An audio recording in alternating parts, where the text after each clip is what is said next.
Hi people, welcome to my channel. I've just collected this bike from Wigan Yamaha. This is the Tracer 9, the 2021 Tracer 9.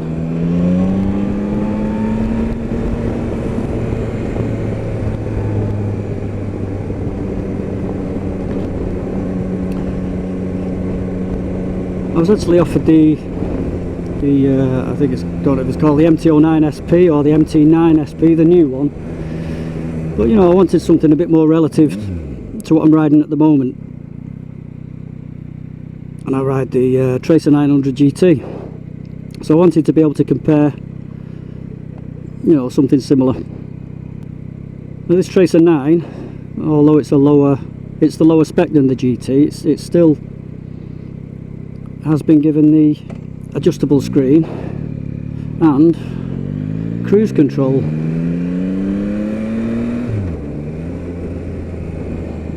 This is a very handy addition. Quite eager to try this new screen out.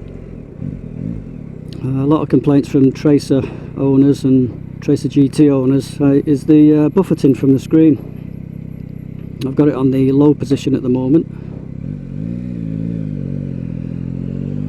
I'm only around town, so you wouldn't really notice, just as I don't notice it on my own GT until we pick up to about 60 miles an hour.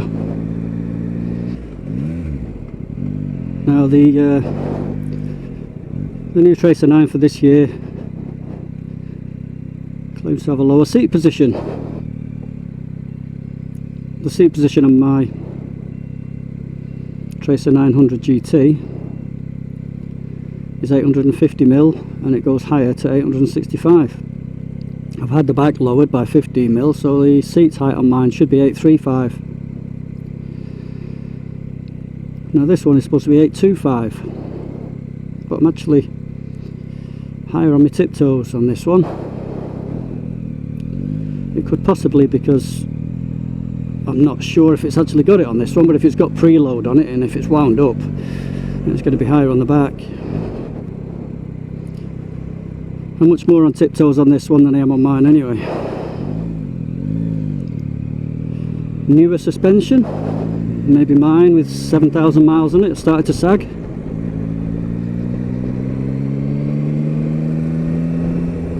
I'm going to get on the motorway in a minute and give it a bit of a blast.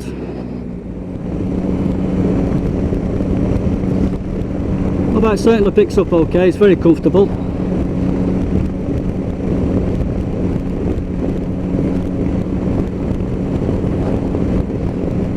The back feels straight to me. There's a slight bend in my elbows, so I'm not reaching to the bars. The knee and leg position are very comfortable.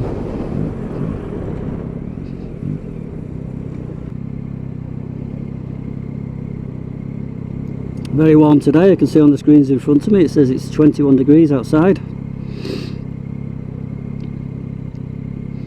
I'm in TCS mode 2 and riding mode 2. There's a clock on there, 9:42, and I'm in first gear with the cruise control active.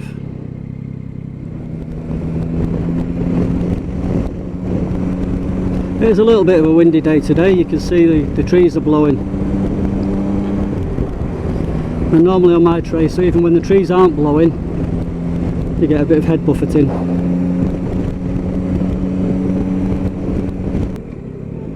Gonna have a spin on the M6 South now.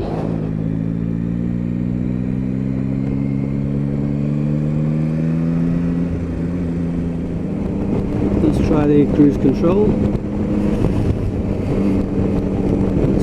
It's on. Oh, set on the bottom. Okay. And there we go. Cruise control.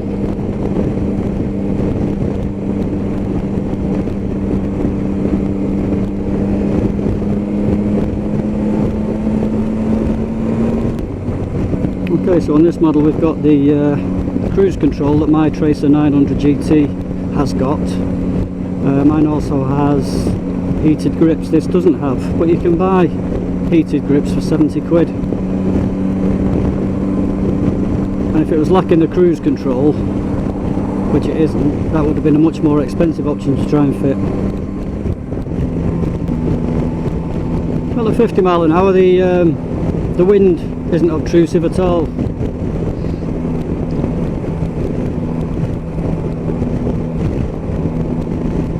It's not an issue at all.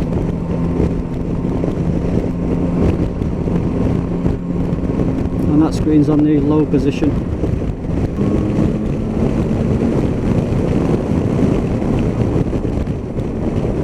There's a bit more wind as I pick the speed up. I'll try it on a high position. Well, there's not much difference, to be honest. Put it down again low. The mirrors are great. I like the Yamaha mirrors. They are very close to you. I think when you first get on the bike you think, oh, they're close. There's barely any elbow in these mirrors. I like having a little bit of elbow in there for perspective.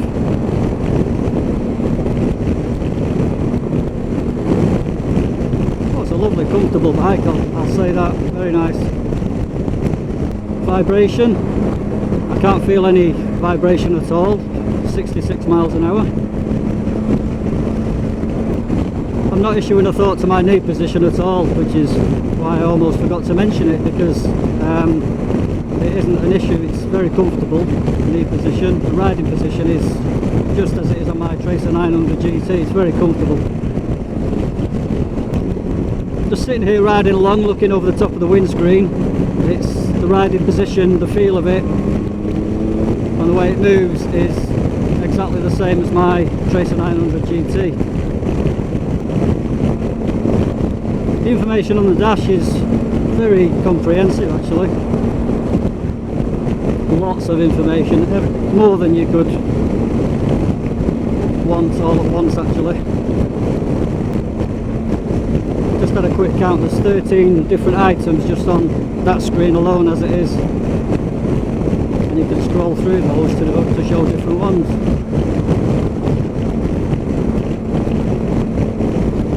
I'm guessing when you're used to the layout of the screen you can glance down to exactly where you want to spot the time or your fuel average or the outside temperature in an instant, rather than as I am now. I've just got the bike, I'm looking around the screen for the information that I want, and it takes a little bit longer looking away from the road than I'd want. Superb, I love it. I just feel like loading up now and going off on a little tour. So comfortable, brilliant.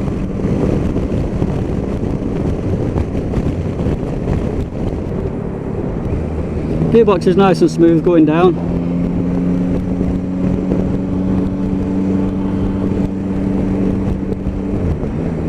And going up too, very nice. Oh, handles lovely, really good.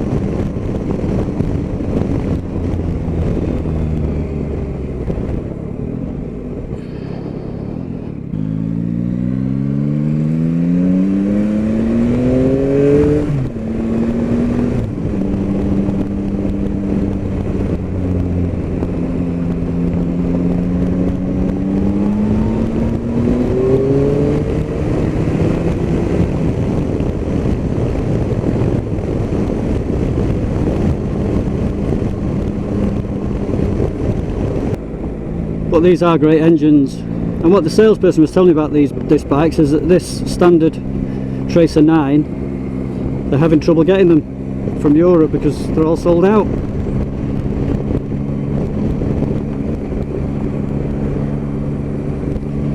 So if you want one, get your orders in quick. I've got this one from Wigan Yamaha.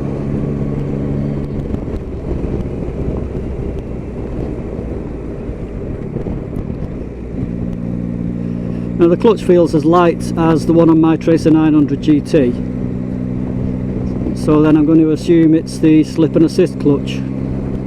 It's not just a standard normal clutch.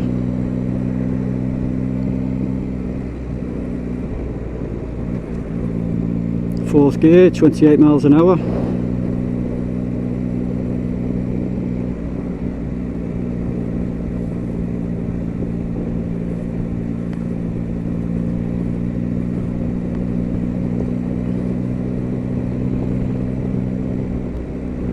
Oh, car changed the mind.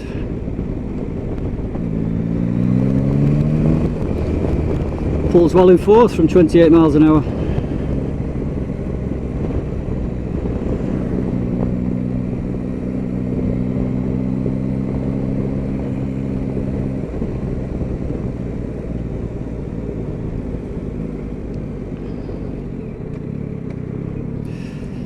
I don't think I'd normally be in 6th gear doing 30, but it does do it. It's not complaining.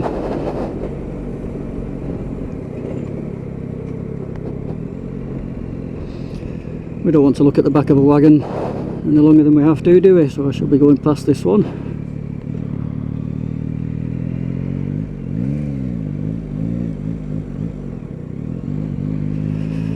I'm in 2nd gear.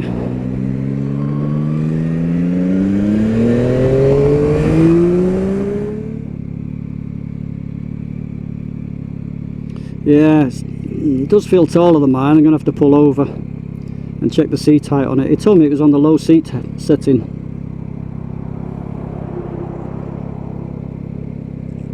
I'm okay with the foot peg position.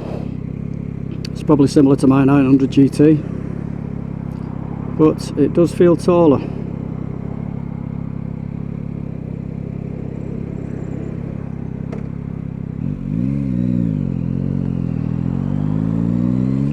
So I'm going to go back to the ranch and check the seat height out.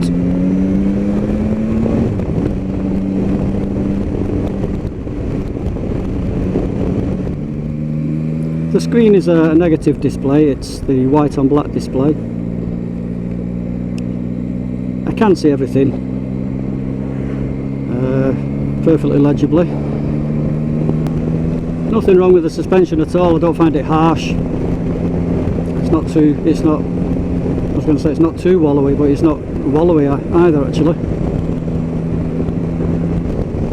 I've not even thought about the comfort of the seat, because it's not an issue, you know. It's out of sight, out of mind, I suppose. I'm finding it very comfortable.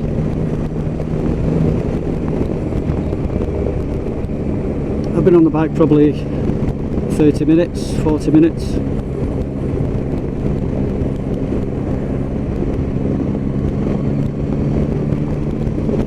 From where I'm sitting, the screen looks a little wider than the one on my Tracer 900 GT.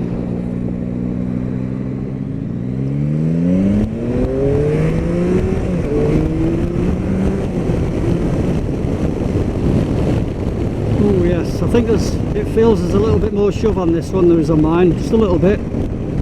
But then power and torque has been increased by just a little bit.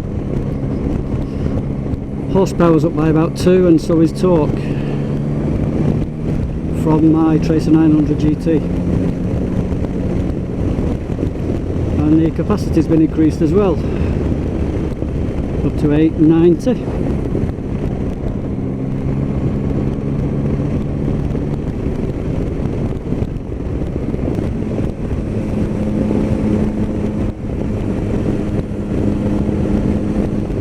Handles very nicely through these twisty lanes.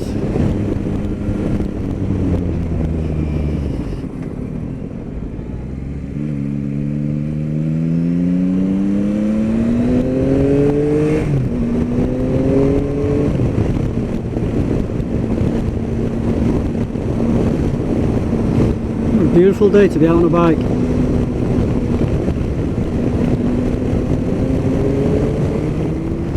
I was just thinking, what would I miss about my GT, which is the older bike, if I had this one, if I owned this. I'd miss the integrated panniers.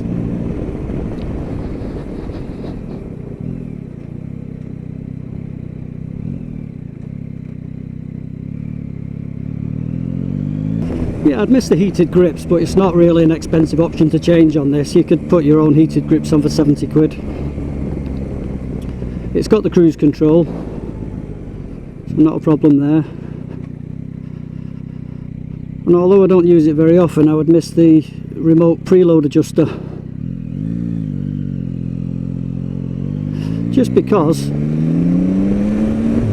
it's quite easy to get on and off it, adjust it a couple of clicks and climb back on. Whereas with this one you'd have to get a spanner out to adjust the preload, adjust the race shock. Now at the moment I prefer the dash on my GT, the TFT display, only because I'm used to it and I know where everything is. I know where to look for the information that I want, whereas on this I'm not used to it yet. I'm pretty sure once you get used to it, you probably prefer this over the one I have. Given the amount of money that they cost, it's a relatively cheap bike this for a brand new one. Would I get one of these, the standard Tracer 9, or my Tracer 900 GT?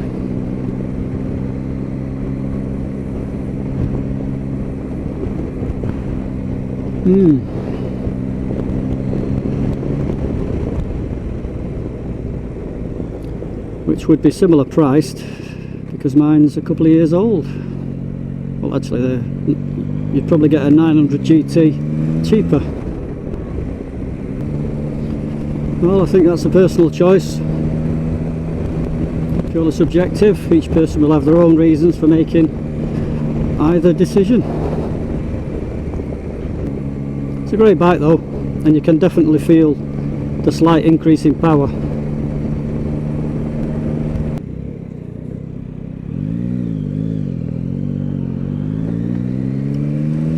Go home and see Mrs. T for a bit.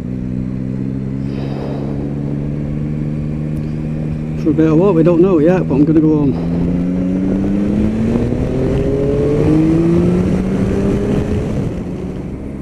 Well, thank you for watching once again, and I hope you enjoyed the video. Catch you next time.